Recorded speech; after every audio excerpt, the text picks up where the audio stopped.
Olympic के 130 साल के इतिहास में ऐसा पहली बार हुआ है कि जब किसी महिला को जो है अंतर्राष्ट्रीय ओलंपिक समिति का अध्यक्ष बनाया गया है। तो नमस्कार, मैं प्रखर आपका अपने इस यूट्यूब चैनल में बहुत-बहुत स्वागत करता हूं। आज के इस सेशन में हम समझने वाले हैं कि इंटरनेशनल ओलंपिक कमेटी जो है उसकी पहली महिला अध्यक्ष जो है बन चुकी है, जिसका नाम है क्रिस्टी कोवेट्री। ठीक है, तो इनके बारे में आइए हम समझते हैं कि क्या इनके खास बनाती है, क्या चीजें इनके बारे में है, और फिर इंटरनेशनल ओलंपिक कमेटी के बारे में थोड़ा सा हम समझेंगे।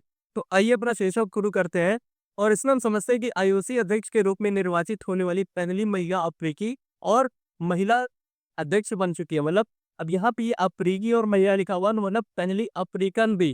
ठीक है, क्योंकि ये जिम्बाब्वे से बिलोंग करती है। ये कहाँ से है? जिम्बाब्वे से बिलोंग करती है, और जिम्बाब्वे से ये जो आपका स्विमिंग है, स्विमिंग से गेम इनका है। ठीक है, और ये बैक स्ट्रोक स्विमिंग मतलब कि पीठ के बल जो है जो तैराकी करते हैं, उस गेम में ये महारत हासिल किया हुआ इन्होंने।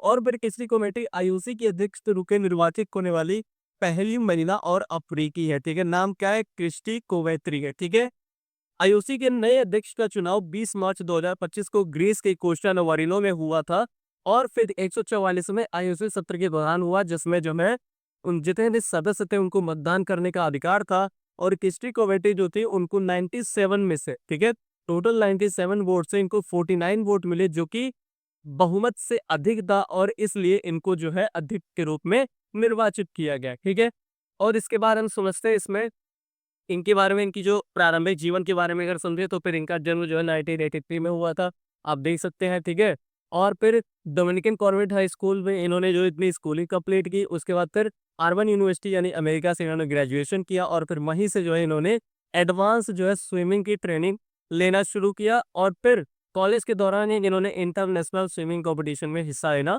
शुरू कर दिया। ठीक है, अगर ओलंपिक की बात करें तो फिर जो है 5 ओलंपिक खेलों में इन्होंने हिस्सा लिया हुआ था, जिसमें से कुल 7 मेडल इन्होंने जीता था। और वो 5 ओलंपिक कौन-कौन से थे? तो 2000, 2004, 2008, 2012 और 16 में जिम्बाब्वे की तरफ से इन्होंने प्रतिनिधित्व किया। मतलब इनका जो नेशन है, इनका जो जिस देश से ये बिलॉन्ग करती हैं, वो क्या था? जिम्बाब्वे है। ठीक है?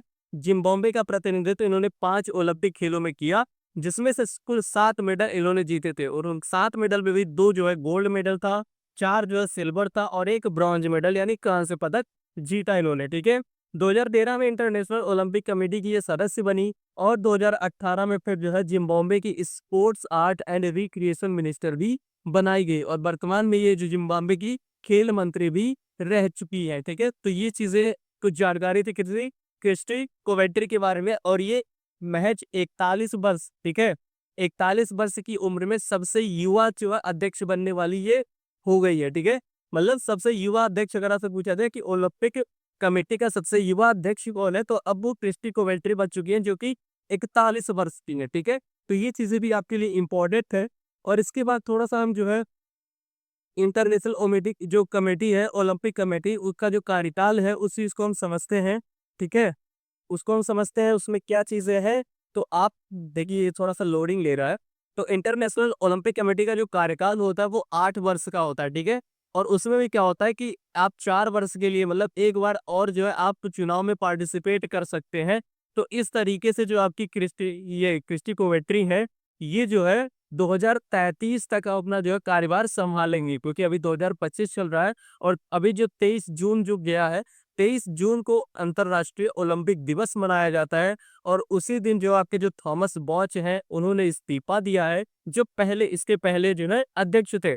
ठीक है, इंटरनेशनल ओलंपिक कमेटी के जो अभी अध्यक्ष थे थॉमस बॉच, उन्होंने 23 जून को इस्तीफा दिया है, और 23 जून से ही अपना पद संभाला है क्रिस्टी कोवेंट्री ने। ठीक है, तो 2025 से लेके अब ये 2033 तक अपने पद पर स्थापित रहेंगे। ठीक है, इसके बाद जो है ओलंपिक समिति की अगर बात की जाए, तो ओलंपिक समिति की जो स्थापना हुई थी वो 1894 यानी 1894 में हुआ था, और कहाँ पे हुआ था? फ्रांस के पेरिस शहर में हुआ था। ठीक है, अगर उसकी हेडक्वार्टर्स की बात की जाए, मुख्यालय की बात की जाए, तो मुख्यालय उसका लुसाने स्विट्जरलैंड में है। ठीक है, और उसका काम क्या होता है? मतलब इंटरनेशनल ओलंपिक कमेटी का जो काम क्या होता है, तो उसका काम होता है कि जो winter and summer Olympic game होते हैं उसका आयोजन करवाना होता है। ठीक है, तो ये इसका मेन काम होता है। और फिर भारत की तरफ से जो सदस्य हैं अंतर्राष्ट्रीय ओलंपिक कमेटी में, उनका नाम है नीता अंबानी। तो ये आपके एग्जाम पॉइंट ऑफ व्यू से बेहद इंपॉर्टेंट हो जाता है कि कौन भारतीय सदस्य जो है इंटरनेशनल ओलंपिक कमेटी में शामिल है, तो उनका नाम नीता अंबानी है, ठीक है। 2028 में पहली बार ऐसा होने जा रहा है कि जो क्रिकेट को भी अब जो है ओलंपिक में शामिल किया जा रहा है। तो 2028 में लॉस एंजल्स अमेरिका में जो है आपका ओलंपिक होने वाला है।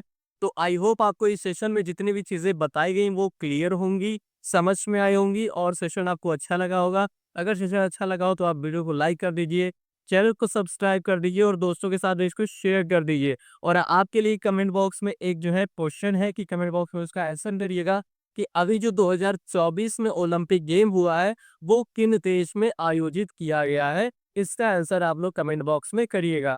तो मिलते हैं नेक्स्ट वीडियो में, बने रहिए हमारे चैनल पे। Thank you.